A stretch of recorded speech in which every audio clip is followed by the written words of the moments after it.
নিজ ছাত্রীকে শ্লীলতাহানি করার অভিযোগ উঠল এক গৃহ অঙ্কন শিক্ষকের বিরুদ্ধে।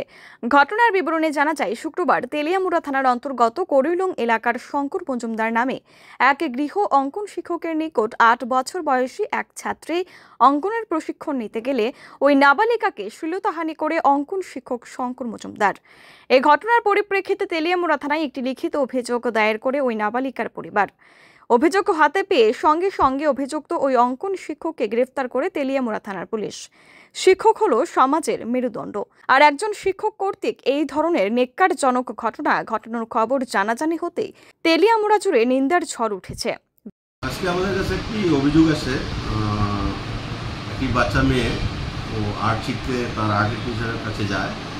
তো সেখানে আর্টের টিচার উনি মেয়েটির সঙ্গে মলেস্টেশন করেছেন এবং পক্ষের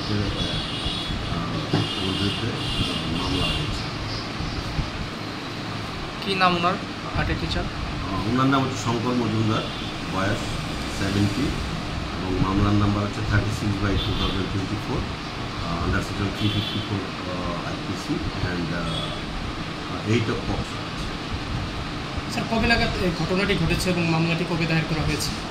ঘটনা ঘটেছে আজকে সকাল 7টায়, আর মামলা দায়ের হয়েছে কিন্তু দুপুরবেলা আমরা যথাযথ মামলা নিয়েছি এবং আমরা আসামি আমরা গ্রেপ্তার করেছি। কাউকে আমার করতে সব। স্যার, যে নাবালিকা মেয়েটির সঙ্গে ঘটনা হয়েছে তার বয়স কত ছিল? 8 বছর।